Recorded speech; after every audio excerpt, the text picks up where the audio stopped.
this time, I'm happy to present a panel discussion about the IPv6 launch day 10 years later.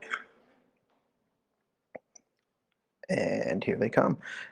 Please welcome to the stage the panel moderators Jan George and John Brozowski. Thank you. I'm sorry about that.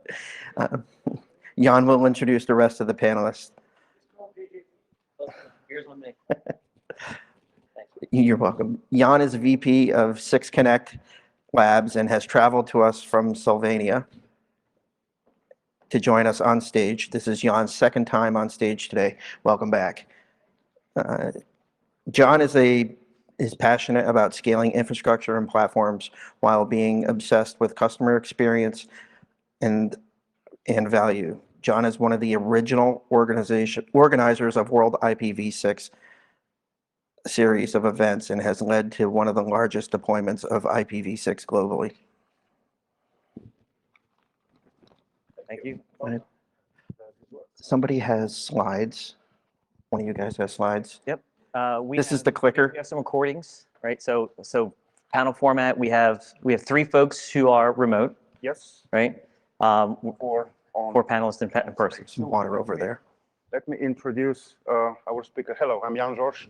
Thank you for introduction. You're welcome, Jan. And John and I will try to moderate this panel. Here are people that did a lot of stuff for IPv6, and we are commemorating 10 years Microphone of this stuff. Oh, okay. So this one doesn't work, apparently. Okay, right. So please welcome. We have Ron Brosma remotely. We have Jason Fessler here, Madhura Kale here, Eric Nygren, Paul Saab, Mark Townsley here, and Matthew Wilder here. And since this is a hybrid meeting, we will have alternating presentation from remote and in-room. So the first part should be more of a retrospective. As you all well known, 10 years ago, we did this World IPv6 Day. Well, that was 11 years ago, when we switched on IPv6 for one day and then switched it off. Some people left it on. And then the year later, on 6th of June, we had this World IPv6 launch, which was destined, and the purpose was to basically switch on IPv6 and leave it on for good. So I would like to ask, let's see who's first. Is it Jason? Yeah, Jason, please, in 5 minutes, if you can describe what you did back then and what happened up to this moment. Sure. 10 years ago, I was working for Yahoo at the time. The days, months, a couple of years leading up to the World IPv6 Day event, Internet Society got all of us into a room. They kept saying, figure out how to make IPv6 move forward, or we're not letting you out. I blame Phil Roberts for that. And the resistance to this, as we heard earlier, was the brokenness problem. It turns out it is a small number. 0.05% of the users had IPv6 configured, but misconfigured, or transit was broken, or just something wasn't right, and the kernel didn't know that it was going to work. And so connections would try to connect, stall, and from a user perspective, the site was down. None of us really wanted what turned out to be 1 million users unable to reach, unable to get to their favorite content, to complain about it, and go to the competition. With ISOC's help, we came up with the idea of the World IPv6 Day, where we basically all agreed, let's jump off the ledge together. User won't be able to reach Yahoo, won't be able to reach Google, won't be able to go to Facebook to complain about it. Maybe they'll see there's this hint that maybe there's something wrong on their end. Moving forward, the V6 day was coming up. Those of us that were content providers all ran campaigns to detect the users that are broken, to put up some type of messaging to them and say, hey, we know that you're going to have a problem on this particular day. Click here to learn more. And the campaign worked pretty well. It dropped the brokenness from the 0.05 small number to a much more manageable 0.02 leading up to the actual switch. The day was pretty good, mostly uneventful, other than watching lots of graphs. There were a few hiccups here and there that everyone had, but for the most part, we weren't fired. And the internet didn't melt down. So World IPv6 launch came about next year. The numbers were small enough that everybody was happy signing off and saying, yes, we know we're going to have this impact on this number of users. We got to move forward. Coming from a slightly different perspective, I run this little site called testipv6.com. One of its jobs is just to detect broken users. In fact, its only job, really. And that might be because of MTU or any other issues. And one thing I've seen in the last 10 years is, ahead of the launch, we had something like 3% of the users, not the 0.05, but 3% of those who came to the site had problems that we were able to say, hey, you are going to break. And by the time the V6 launch came around, those numbers were down to about 0.6. Still much bigger than what the broad numbers were, because these people are the ones that said, I might have a problem, let's go look. And then over the following couple of years, things went down to about 0.2. It stayed there until about 2 years ago, and it's actually been rising back up since, about 0.7. Looking at the numbers, I've only been able to look at the stats for the last couple of weeks because of GDPR data reasons. Unusual amounts of interest coming from China, Japan, Brazil. An order of magnitude higher amount of interest coming from those locations compared to what maybe Jeff Houston's stats would show from APNIC. Looking a little bit closer, I was kind of expecting maybe it was China that would have the most brokenness because of technical, political boundary issues. Actually, no, they were only 0.2% broken. It was actually Japan at 2.5%. Why 2.5% today? I don't know. I don't know if it's the walled garden issue still rearing its head or what. They do have a high amount of V6 deployed, but can't quite explain all of it. It sounds scary. The reality is that Happy Eyeballs did save the internet, as far as I'm concerned. Happy Eyeballs, for those that don't know, it just basically says run one connection. After a certain amount of time, run a second connection and let them race and remember which one wins. That has evolved over time. We had, well, backing up, we had implementations in Chrome and Firefox on the day of the launch. We also had OS level support in Apple's Mac OS and iOS. Since then, curl has added support, which is great for scripting languages. And Apple sent or posted an updated algorithm for Happy Eyeballs to help reduce the appearance of latency for the user. So today, nobody really notices they're broken until both protocols are broken, which is cool, but we do still have some troubles that we need to resolve. Thank you, Jason, and thank you very much for test.ipv6.com. This is really, really useful stuff and helped to debug many, many, many cases. I remember the meeting when it was created. Yeah, and when we wrote a document how to use it as a RIPE document. That was cool. All right, let's move forward. Eric Nygren is recorded. Do we have a recording? Thank you very much. If you can. Hello, my name is Eric Nygren, and I'm a fellow and chief architect at Akamai Technologies. I've been at Akamai for almost 23 years now. As a large content delivery network, Akamai has long been committed to helping our customers with a smooth transition to IPv6. As of the World IPv6 launch event a decade ago, Akamai already had over 1,000 customer dual-stacked host names on our platform.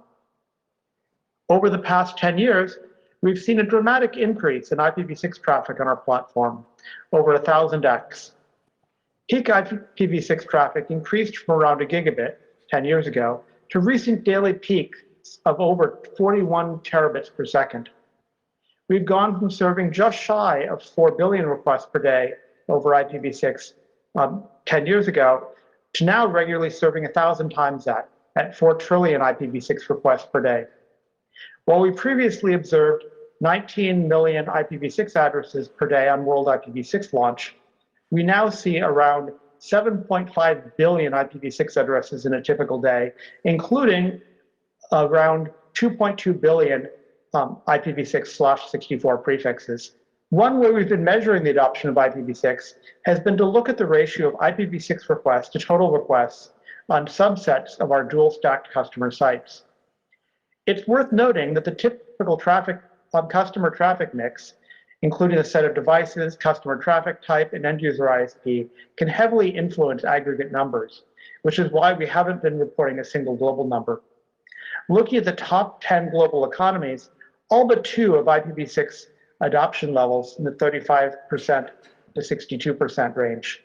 And China, while starting out with very little IPv6 10 years ago, in the past few years has seen substantial growth, and now we see around IPv6 adoption levels are around 25%. Growth in individual countries is very much a function of the individual network providers within those countries. Most of the largest networks in the world have significant IPv6 adoption. Around half of the top 100 network providers have IPv6 adoption over 40%, measuring top N by the number of total requests served on dual-stacked host names. Looking at the top 800 networks, only around a fifth of them have IPv6 adoption over 40%, and this continues to decline from there. A real challenge we face going forward is to convince these smaller and more slowly growing networks to deploy IPv6, even if they have less of a need for it themselves. Otherwise, we face a real risk of a fragmented internet split between large IPv6-centric networks and small IPv4-only networks. Akamai has had IPv4, IPv6 dual stack as a default for new customer configurations for quite a few years now, and we encourage customers to dual stack existing configurations. Many of our customers are large enterprises or other complex businesses that have handling end-user IP addresses deeply embedded in their workflows, meaning that we can't forcibly enable IPv6 for them without breaking things. With this, we've still seen substantial uptake in IPv6 on the content delivery side. Of those customer host names serving over 1 million requests per day, over 40% of them are now dual stacked, and this continues to grow steadily, with many of our largest high-volume customers are now mostly dual stacked. We've even seen cases during large events where the majority of all traffic we're serving to some large countries is over IPv6, and this seems like it'll be increasingly common. Thank you, Eric. Matthew, what's our story? Yeah, our story is actually one that's coincidental with NANOGs that have been held in Canada, so this is kind of cool.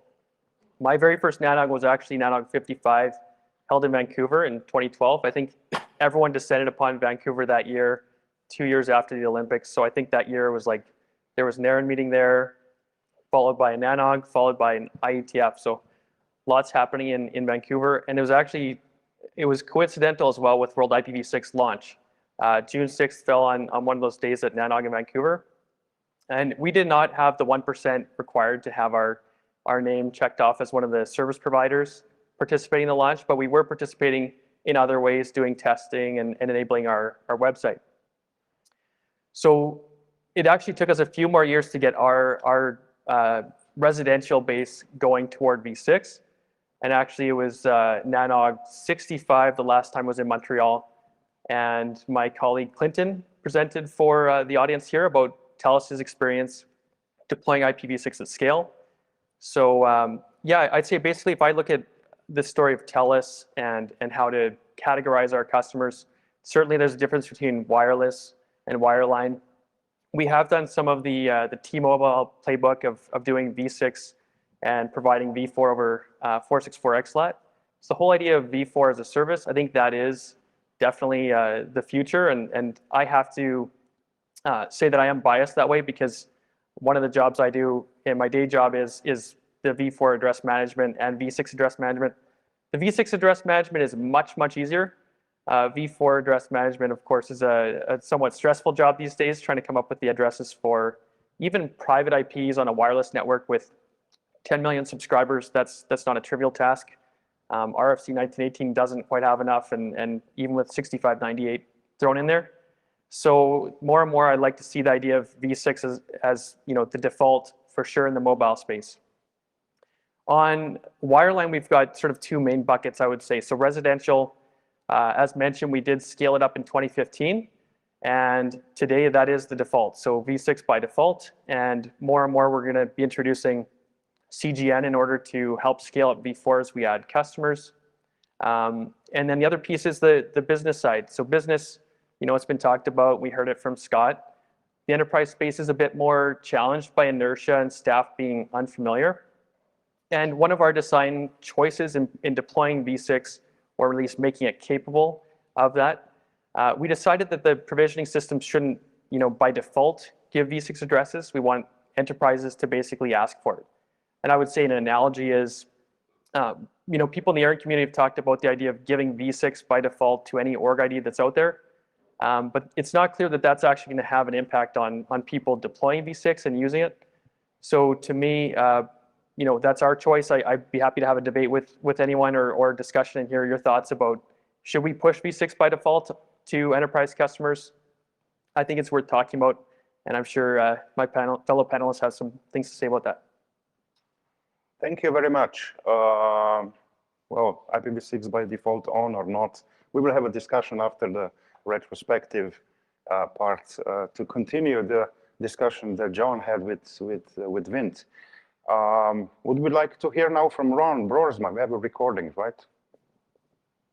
Hi, I'm Ron Broersma, Chief Engineer of the Defense Research and Engineering Network, or DREN, and going to give some perspective on the World IPv6 launch from 10 years ago and the state of IPv6 at the time. DREN was an early adopter of IPv6, so by the time of World IPv6 launch, our backbone was already dual stack for at least a decade.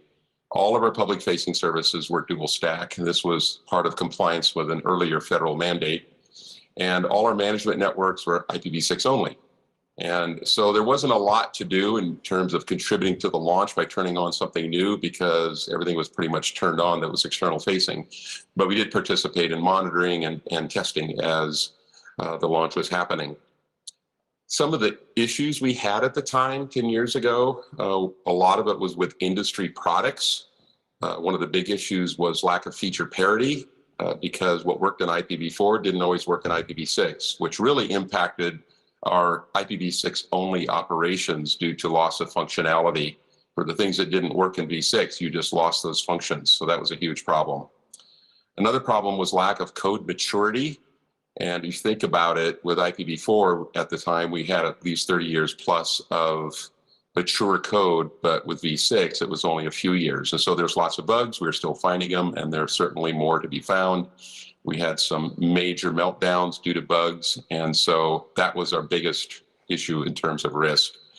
Another problem with vendors in trying to understand why they weren't implementing IPv6 in their products, we found out that they were not eating their own dog food, so they weren't finding out about the issues themselves, and their QA processes didn't include IPv6.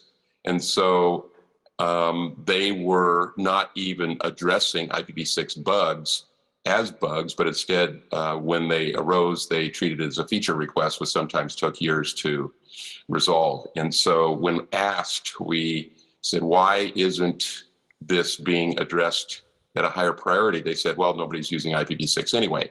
And so there was no real corporate commitment to IPv6 for most of those companies. Some internal issues that we were addressing at the time, our own internal organizations and customers at DREN had a lack of incentive to enable IPv6. We could tell them, set mandates, try to enforce it, but they had lots of excuses. Things like, oh, it's very expensive, and so we need more money, or we think it's less secure, or it has lower performance. And other urgent activities always seem to take precedence, such as security compliance. And the mandates just really didn't help very much, as you all know. There were many mandates over the years, and it really did very little to move the needle. But when World IPv6 launch came along, besides just enabling a lot of the content providers, the search providers, the social media content, it had some side effects that we observed. and that the argument about nobody using it was no longer valid because a lot of people were using IPv6. And the increased demand of IPv6 really signaled industry that they needed to include full IPv6 support, or the companies were going to die because their competitors would win out. And as more people were using it, more people were discovering bugs and pressuring for fixes, which improved code maturity, which just helped the entire community. And also a lot of the internal excuses about cost, security, performance really proved to be without merit, because if it was good for the many major providers and they weren't having issues with that, then that couldn't be used as an excuse. So it really helped break the logjam in our internal organizations as the excuses went away, and they'd be able to move forward. So still today, what we're noticing, some of those same problems still exist. But as I observe in the federal government, the federal networks, there's still a lack of incentive, and we can easily get bogged down in bureaucracy and other excuses and lots of planning, and sometimes can go on for years without ever passing a single IPv6 packet. And what we also found is there's not much progress unless there's a strong internal incentive within an organization with total corporate support and an IPv6 culture. So having that internal advocacy is really important. So we see a lot of difference between different federal agencies, some very successful and some not doing much at all. But inside the Department of Defense, for the ones that have not yet enabled IPv6, our message is don't be afraid to break some glass, just turn it on. Because all the other excuses and arguments are just a waste of time at this point. For DREN, how we incentivize the industry and also our own internal customers is we do not buy anything from a company that doesn't have a corporate commitment to IPv6. So for example, if they lack an IPv6 enabled website, that indicates a lack of corporate commitment, and we will not do business with those companies. We also turn IPv6 on by default wherever possible. If you're a DREN subscriber, and there are many hundreds, you cannot connect to DREN unless you are dual stack, and that is enforced. And we monitor it. If your IPv6 BGP session goes down, we send out alerts and make you fix it. We remove IPv4 wherever we can, which isn't as many places as we would like. We'd love to turn it off altogether, but there's just too much other legacy and external stuff that requires v4 and is v4 only. So we can't do that yet. But another incentive is we try to make it a security issue, which does help progress a lot, because if we make that part of security compliance, then v6 gets turned on. So we've done that in a number of places very successfully. Some of the continuing challenges are new bugs in mainstream products. We have a major firewall vendor that we've been fighting a bug for the last 3-4 months, and it turned out to be an IPv6 bug internally. And this was bug that was introduced in a recent version of a very mainstream vendor product. So they're still popping up. There's also new products with no IPv6 support at all. Recently, just a few days ago, talked to a vendor evaluating a very new product, looked very exciting, and then we asked the IPv6 question, and well, sorry, we haven't done that yet. So that still happens a lot. And then a big one for us is IPv6 in the cloud, GovCloud in particular, where the IPv6 rollout is just not mature for many of the cloud service providers. So in summary, I think we need another IPv6 day of some sort. We need to reach critical mass. We need more of the internet to be v6 enabled. I need to be able to turn off v4. And so whatever we can do to get there would be great. So thank you very much. Thank you, Ron. Ron was always famous for chasing vendors to fix IPv6 bugs. Well done. Yeah, Madhura, what happened in your world in the last 10 years in IPv6? Great question. This is called the reunion tour. I am on a union tour. This is my first time at NANOG.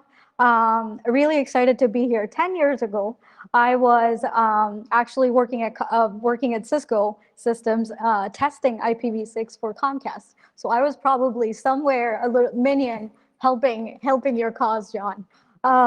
And fast forward 10 years later, I now work at AWS as I manage a product team that focuses on our IPv6 roadmap. But let me talk about what cloud has done in the last 10 years with IPv6. The first time we launched, I might go through some basic cloud things, so please pardon me if you already know them.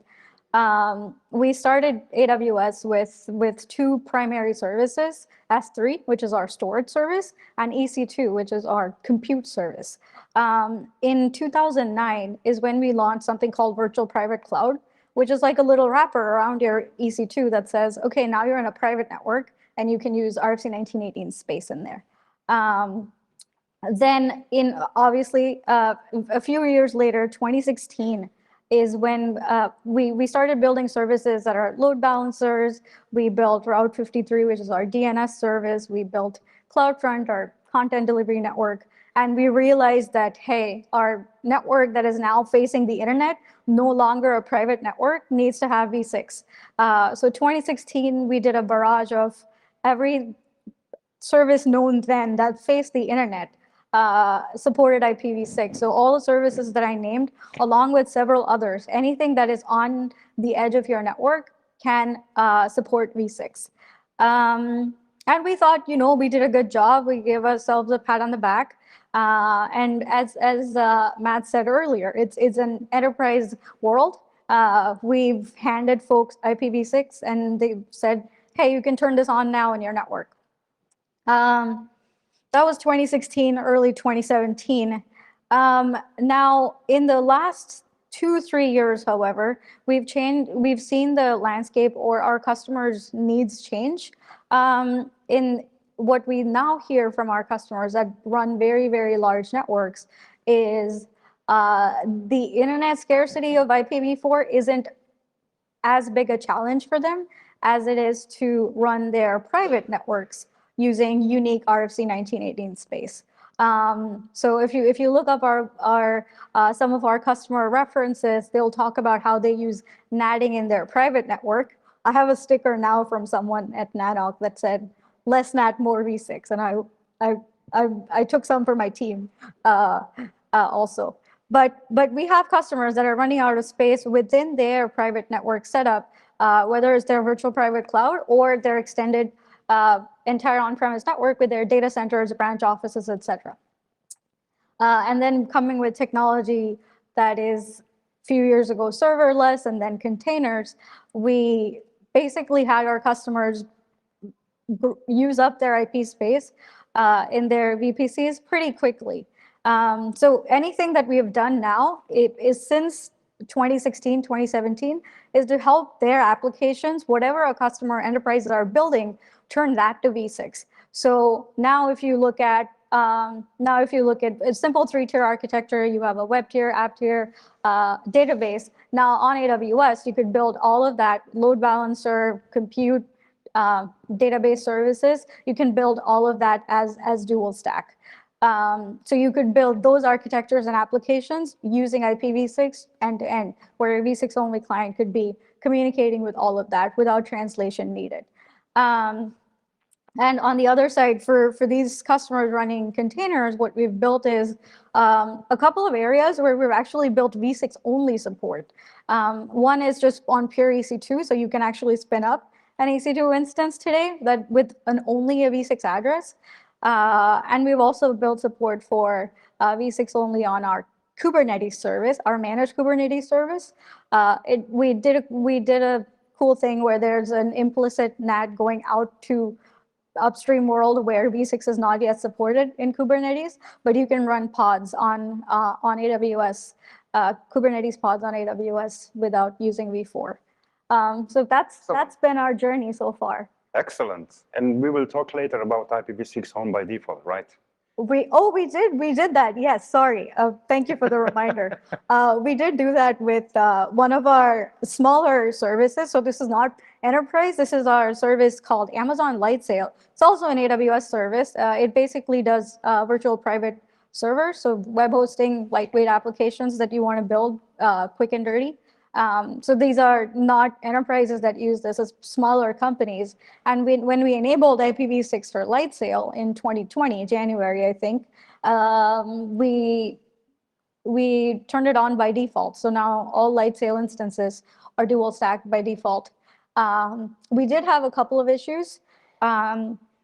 We were able to fix them. There's some additional documentation you'll find on our website to add additional config to make it work fully, because there's some software packages that the instance, like if you're trying to host a certain type of application, you need to download software packages from destinations that may not work completely. So there's additional config added, but no issues so far. I think we should move this part of discussion into the next Segue? half, Sounds good. because now we need to hear from Facebook and Paul Saab. We have a recording. So I'm Paul Saab. I've been at Facebook for about 14 and a half years. And I, along with a handful of other people, worked on the launch of V6 for the public internet about 10 years ago. Since that time, we've talked about publicly the work that we have done with V6. And most famously was the time that I disclosed that we had converted all of our infrastructure internally to V6. That process took us approximately about 18 months. And it was fraught with many, many, many problems. We had to get the switch vendors to fix their bugs. We had to fix Linux and other operating system bugs. We had to work around bugs in various libraries and software that we'd either written internally or were using in the open source. We had to figure out logging mechanisms. We had to figure out abuse mechanisms. There was, quite a bit of work. And at times we felt like, this project may not work. But at the end of 2014, we launched our first internal data center as a V6 home base. And, we thought we were ready. And when we tried to start taking traffic, it didn't work because we didn't actually find everything that was communicating over V4 because the infrastructure we had in place was not able to detect the minuscule amounts of V4 that was still being served. But, we rolled up our sleeves, we continued to work, and a few weeks later, we launched the first ever V6 only data center infrastructure. And today, really the only V4 space that exists in our data centers is to support public-facing internet infrastructure. So since that time, when we finished all of the work for internally, we've made it our mission to make sure that everything that we launch is dual stack. We have pushed our Facebook caches out to the world, and we try to encourage all of our ISPs that use these devices to use V6, and we will fill over V6. We really have embraced the V6 first strategy. I won't say it's been easy. And I won't lie to you that there are some, building management systems out there and other very esoteric pieces of equipment that still haven't migrated. But we continue to push on this constantly and try to encourage the world to shift to these things. We have, launched V6 networking at scale conferences. We held a couple of those. We've published data on facebook.com/IPv6, where you can track how V6 traffic is growing over time on Facebook. We continue to monitor new ISPs that are coming online with V6. And most recently, Verizon Fios has finally started to deploy V6. And as of today, they have gone from the beginning of from their rollout starting in about April, they have gone from about 2% to 8%. Probably by the time we actually host this panel, they'll be well on their way to over 10% of the traffic. And that's pretty exciting news because people have been asking Verizon since the launch for V6. And maybe they were doing this in anticipation of this anniversary, but we still have a long way to go. There's still many, many large ISPs in the United States that do not support V6. But we continue to encourage them. We continue to push them. I wish they were more like all the mobile operators. In the United States, we see about 90% of all mobile traffic as V6. So, we've come quite a long way to seeing the world, embrace and grow on V6. Today, globally, 33% of our traffic to the internet is over V6. I would like that to be higher, but in the United States, we're hovering around 60%. India is blowing away the world with Reliance Jio at well over 90% of Reliance Jio's traffic over V6, and India serves up the most V6 bits on the planet these days. So, for us, we believe that we can't scale the internet without V6. We believe that V6 growth is super healthy, and we are here to help any ISP that wants to make sure that their rollout is going well. We can work together. So that's basically, what we have been in the process of doing over the last 10 years, is just making sure that all of our infrastructure is well supported on V6 only networks. We really don't deploy anything inside that requires V4. And so that is our message to you, is that you can deploy V6 only enterprise data center networks. You can even deploy V6 only inside of your offices. That's one other thing. It's not this scary thing that everybody seems to think that it is. We have done it. We did it with a small team, and I encourage you all to do the same. Thank you. Thank you, Paul. Well done. Mark, tell us everything. My turn. My journey on, talk about the retrospective first here, and then I'll stand up and talk a little bit about what you see on the slides there. I currently work in the Meraki business unit of Cisco, but I've been at Cisco since the late 90s. I was at Cisco, but pretty much working for the IETF back in 2008. And I was area director in the IETF, so spent most of my time working on IETF things. And it kind of like this, in one of these forums, Google was sponsoring an upcoming IETF meeting. And we were all testing IPv6 at the IETF, because of course the IETF had IPv6. And I said, well, we kind of need some content on V6. I said, Google, next IETF that you're sponsoring, why don't you give at least this conference quad A's?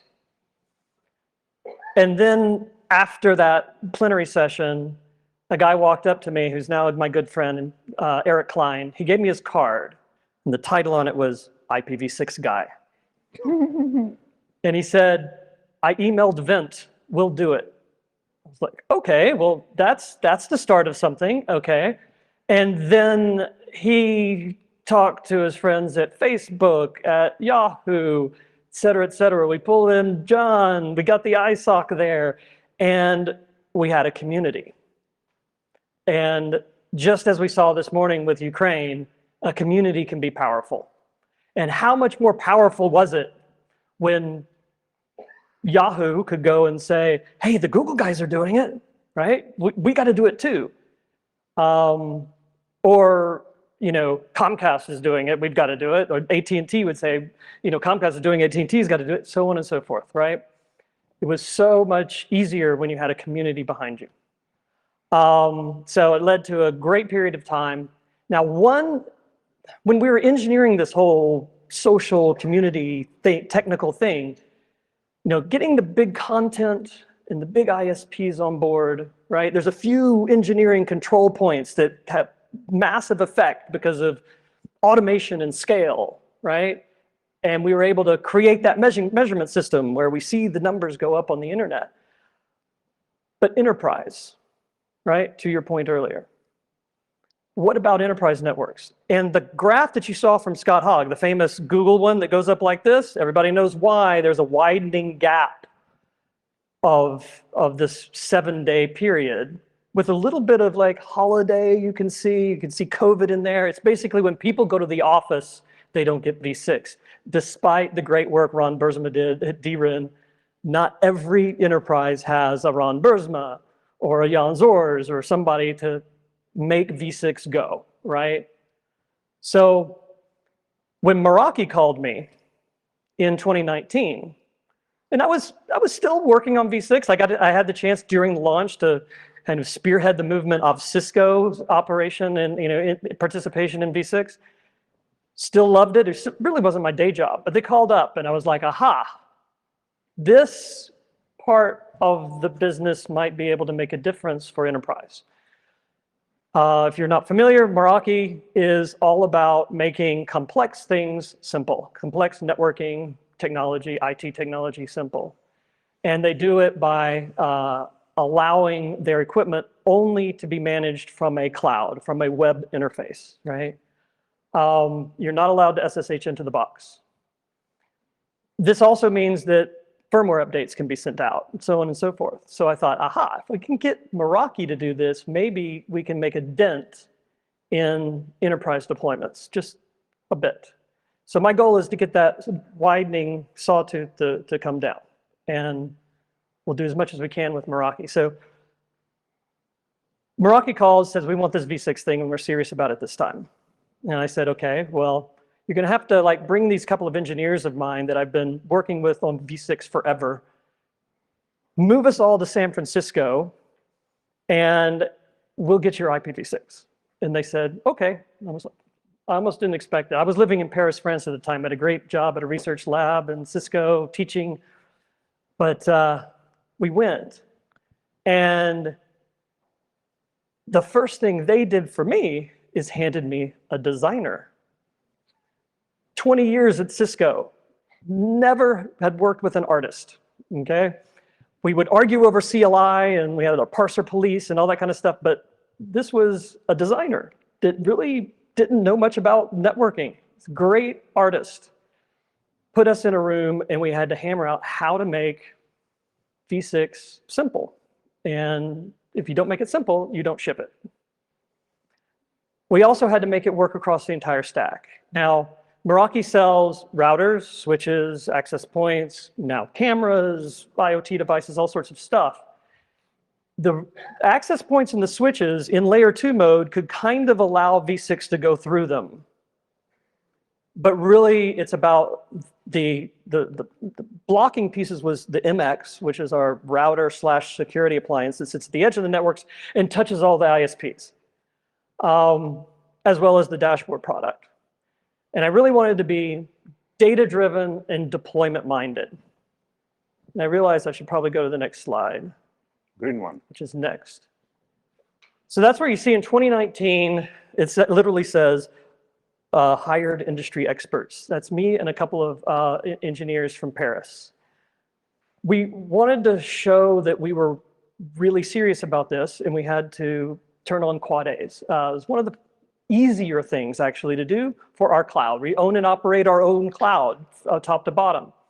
And so we have good engineers, and they were able to get the Quad A's up. Then, it was like, I've got the designers. How do we get V6 to work across the entire stack? And the router product, the MX I talked about, was really the blocker. And the reason was we basically had to write neighbor discovery, and it doesn't just use Linux, right? So we had to write neighbor discovery, DHCP-V6, all of it from scratch, which allowed us to also embed it and make it work more seamlessly. Looking at these things. So you see the MR and the MS and the MX. So a little bit of data here. Wanted to be deployment minded and data centric. So the first thing we did was started releasing firmware that would actually see and process an RA from the uplink. And usually we're plugged into either residential or business ISP service providers. If we see the RA, we assume we have V6, right? So we start collecting that data because all of our products are connected to the cloud. There's no exception. And that's what you see for this very long time. This is the number of Meraki MX connected to an internet service provider that has V6 on the uplink. And we had very small, very small, very small, very small. And then as you've seen, once you turn it on, you realize oof, there's quite a lot of ISPs out there with IPv6. So this number passed, just in the past month or so, went over 1 million MX with IPv6 configured on their uplink. We've got, that's more than 50% already of MXs that are active and in use today. So that's because of all the hard work that the ISPs have done, all of you have done, to just make v6 available by default on so many uplinks. So how do we make, now that we've got v6 on the uplink, how do we get it down to the endpoints? Well, the only way to do it is on by default. So that's the strategy we took. So if you go in, well, first of all, the WAN uplink. This is kind of what you see. There was part of what the designer told us was, we don't want to have like IPv6 and IPv4 modes. We want it to be kind of built in. And there's little black dots things on there where we obfuscate the global IPv6 address. It's necessary when we do public presentations. But this is an actual screenshot of what you get in released firmware today if you have an MX. If there's IPv6 on that uplink, we show you there's IPv6 on that uplink. And there's no way to turn it off. You can turn the whole link off, but you cannot just turn off v6. It's always there. And we figure it's better, even if you don't want v6 on your LAN, it's better for you to know it's on your WAN than for us to drop it silently or something like that. So we don't allow you, we don't not tell you it's there. We tell you it's there always, and you can't turn that off. Now, that's like when you first plug in the box. Then you have to configure the LAN side. This isn't residential, it's enterprise. It's maybe sort of not your, well, we have very big customers. I don't want to say that. Anyway, it's not consumer, but it's still, you have to configure something. And you have to create a LAN. And when you create a new VLAN, because you can have, of course, many virtual LANs, you basically have this, it's kind of hard to read, sorry. On the upper left side of the screen, you have this, that's, I'm creating a VLAN. I name it, I have to give it a number, then I hit next, and then I have my v4, and you have to configure the v4, but the v6 is enabled by default. And we can have it on by default because we can get prefixes from the ISP via DHCP v6 PD. We can put them in a pool mapped to the WAN that we received them on and give them to the LAN. You don't have to configure anything if you don't want to. And then you're done. You have v6 by default. So we're expecting, now that we have the firmware that has both WAN and LAN side, that we're going to get more and more and more adoption over time on the LAN side. For existing VLANs, we wanted to make it as simple as possible as well. It's actually 3 steps. 1, you have to say modify. 2, you have to say enable. And then you're back to that same view where it's all enabled by default. The prefix delegation page, we have a new tab there where it's basically telling you, we're in this new world where we're getting delegated prefixes from ISPs. And if I have any request to the ISP community, is to please give those delegated prefixes. We're building this not as a NAT box, but as a router. We're trying everything we can do here to make it as easy as possible and also to not NAT. What that means is we gotta have delegated prefixes. A /64 just isn't good enough, and Lord knows a 128 is terrible. So when you enable on the LAN side, we start asking on those WAN sides, give me a /56. If you don't give me anything, give me a /64. This is probably one of the most complicated things that we do to make it simple for the end user, right? But we do that to grab as many prefixes as we can, and then we start assigning them to the LANs, and we will even split them up if we run out. And we try to use them efficiently, but there's a point where maybe if you've got 1,000 VLANs, you're going to run out. And then what do we do? That's where it stops being simple. That's where you have to start, a human has to go, okay, do you want to put ULAs on or not? You can manually do this. Then when we route the packets, we remember if they were delegated prefixes from a WAN, and we will send them out the correct WAN. But if for some reason that WAN's down, we'll NAT it to another WAN because of BCP38. But all of that complexity there is there to keep it simple for the end user. 1 minute, okay. So you see some of those LAN size prefixes. If we were zoomed in there, you would see this cute little 4 and 6 with a hexagon for 6 and a square for 4. That's some of this artistic stuff that gets built in.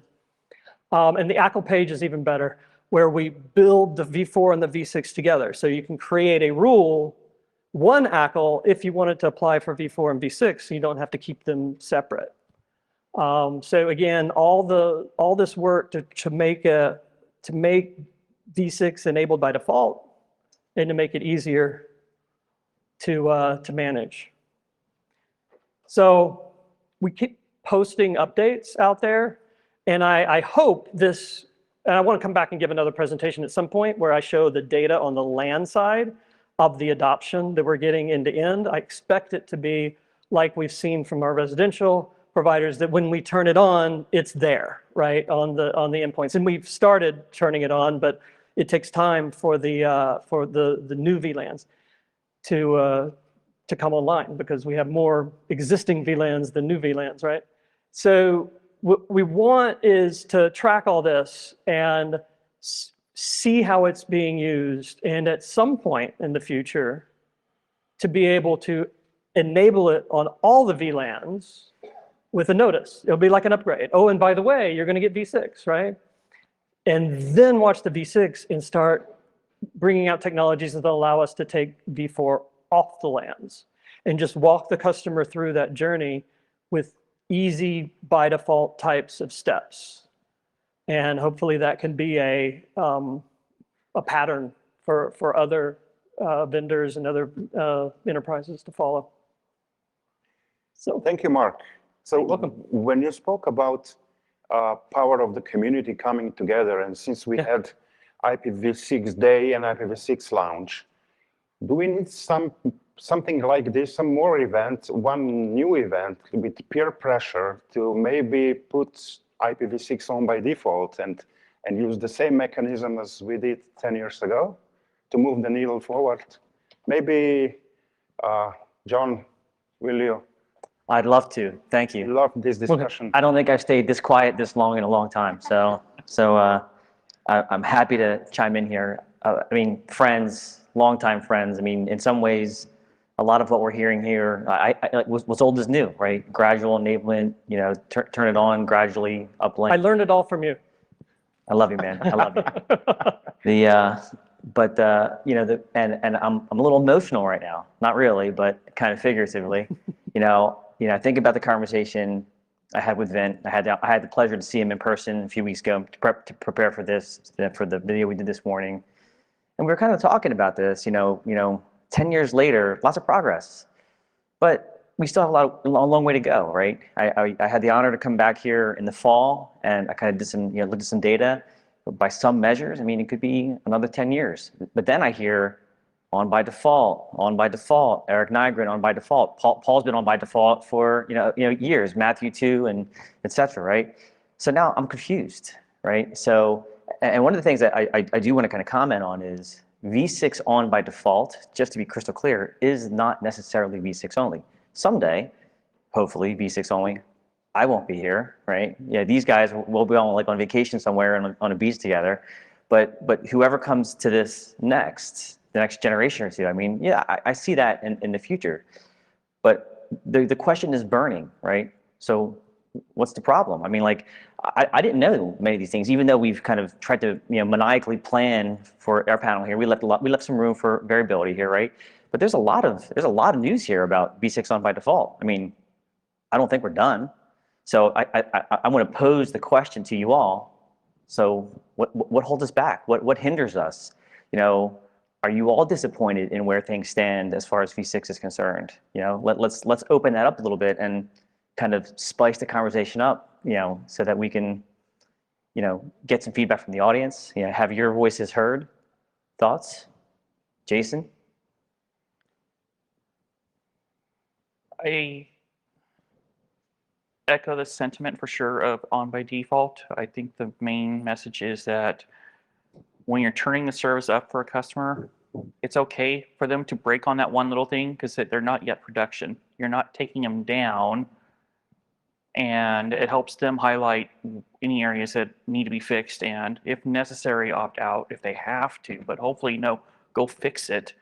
It's a lot harder to go in and once it's up and running to go and change the knob, because then you're putting them at risk of breaking them. This is, I imagine, true for service providers. It's certainly true for internal stuff at places I've worked at. Nobody wants to touch the thing that's working. It takes a lot more effort to do it after the fact. On Zoom, I'm assuming that the Zoom folks can hear us, right? AV team? Paul, Eric, Ron, thoughts?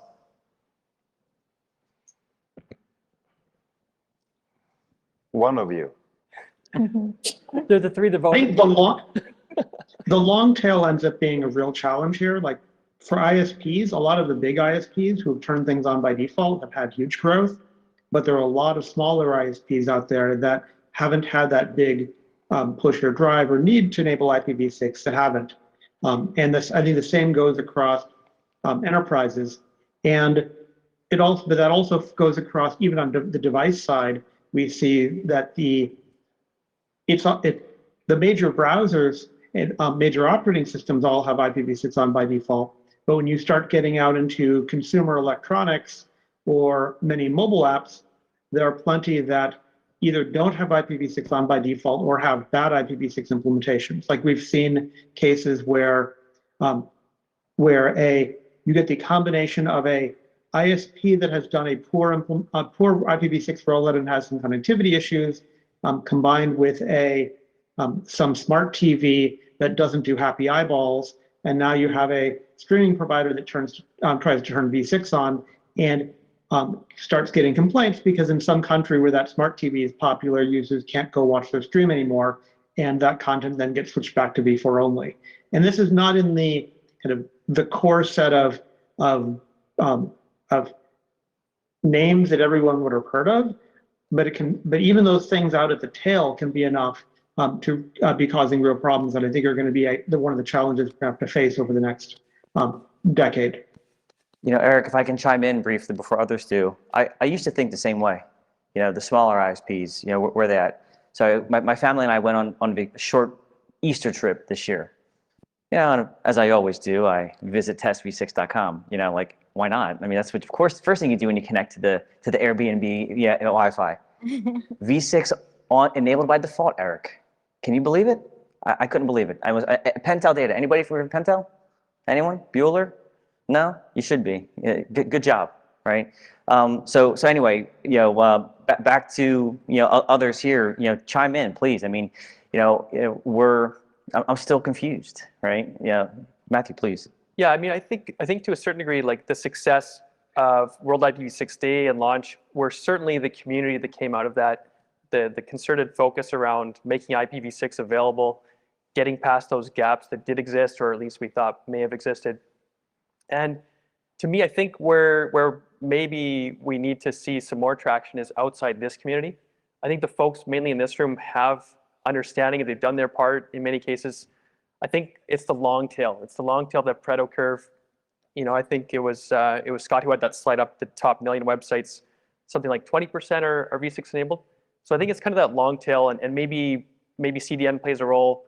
Maybe there are other pieces where there's choke points that can have an amplified effect. But I think to some degree, it's still outside this room. It's consumer electronics, apps, that kind of thing. So Matthew, question for you. So service provider, right? You know, I've been there, right? CGN, you talk about CGN, you talk about V4 as a service, MAP-E, MAP-T. I mean, still provides V4 connectivity. It's different. And I do want to get back, if the gentleman's here from Netflix who asked the question in the previous panel, I would like for you to come back up when we do some open Q&A. But my question to you is, what do you think? Do you think that would be a motivator? Do you think that would change the game? I do have a follow-on comment on that. Yeah, no, I think CGN for sure is going to be the future more and more. And I think one way I look at it now is more and more customers served by CGN, but I want to see less and less traffic served by CGN. So that means identifying what is the traffic that's relying upon it that could be going V6 that's not, and why is that, and let's tackle that. Great.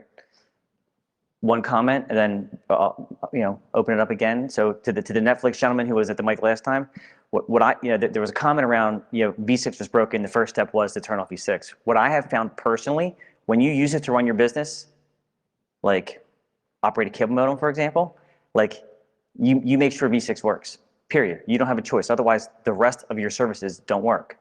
When there are ships in the night, that ultimately creates the greatest opportunity for things to get out of sync and broken. Back to you all, either in person or.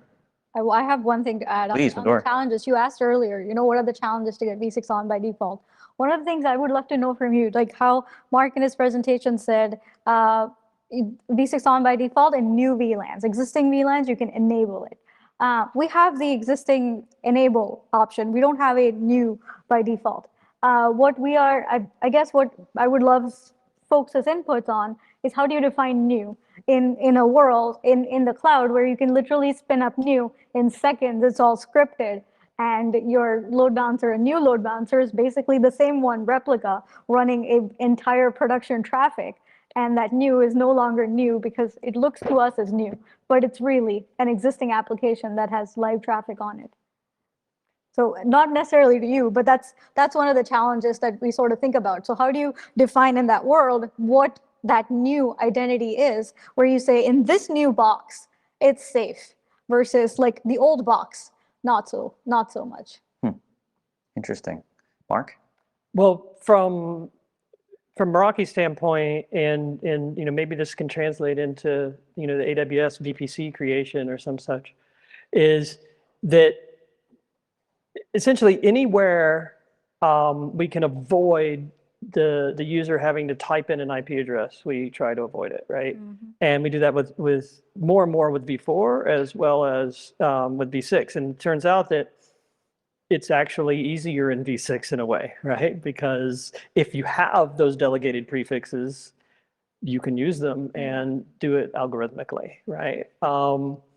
So that's what you saw where when we're enabling the topology, create the VLAN, we give them V4 and V6, and the V6 is actually easier than V4 in the default mode, right?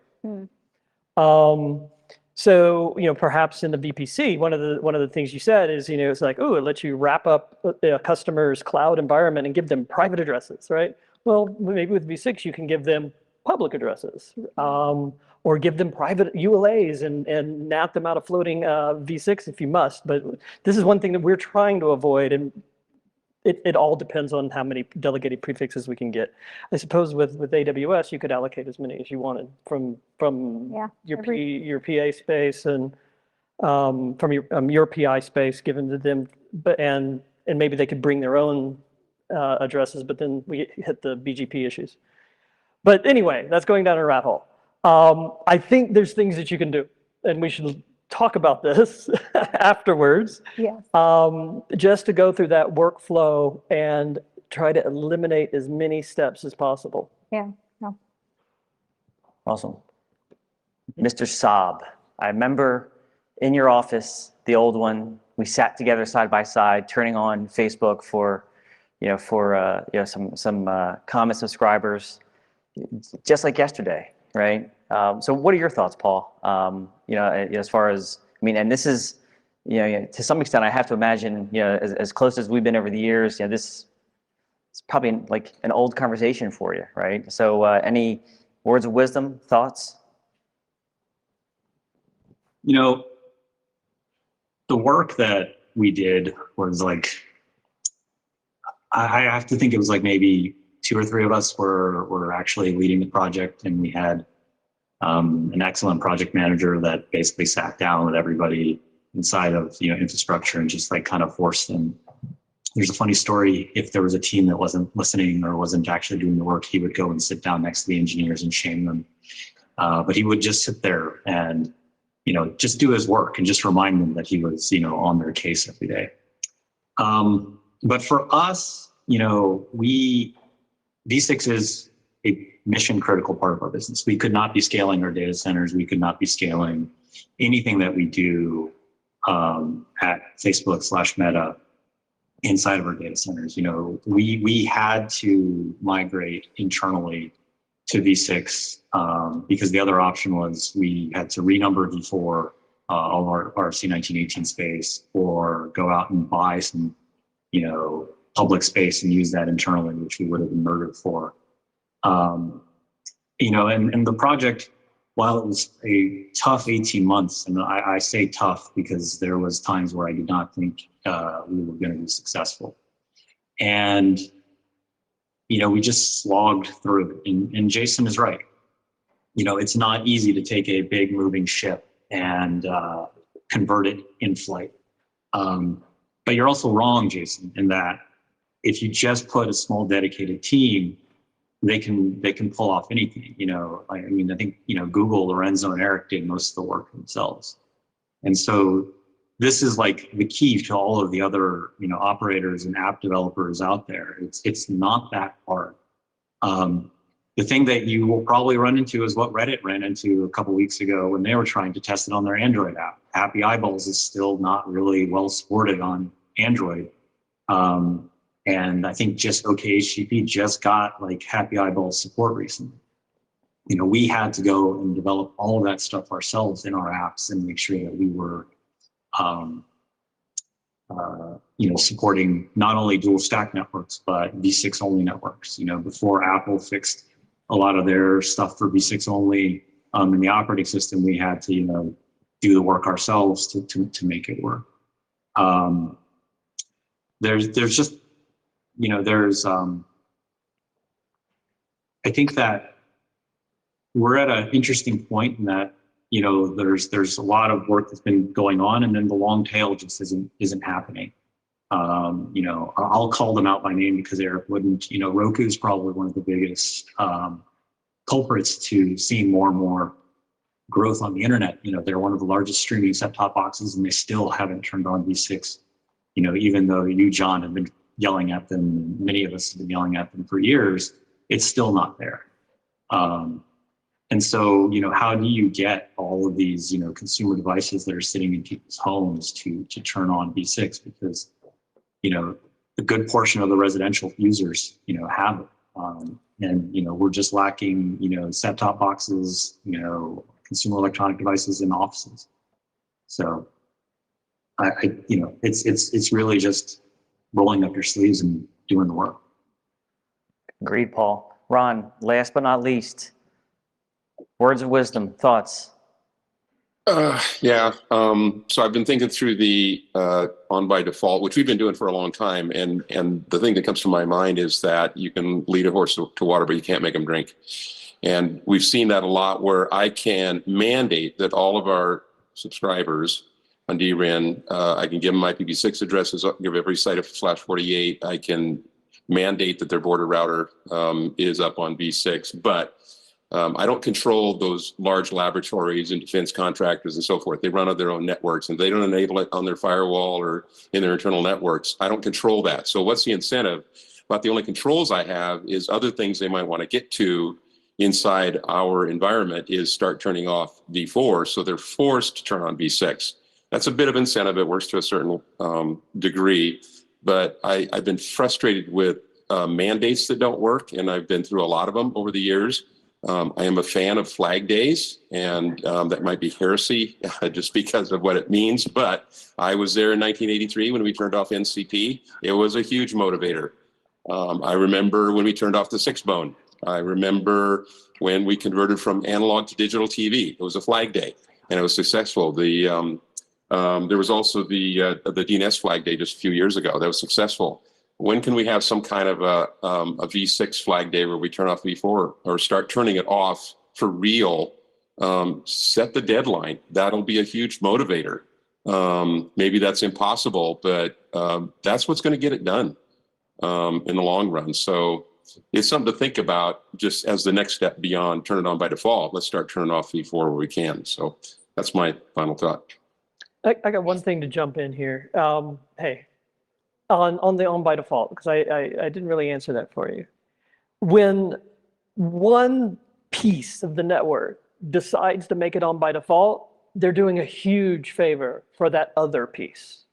So right now, in my job at Meraki, I'm sitting between the ISPs, which by data that I can show my superiors, look, the ISPs already have this v6 on by default, right? I see. And on the LAN side, I know that the Apples and the Androids and the Windows and other things have it on by default. So I know I'm sitting there in the middle and we can just turn up the dial, right?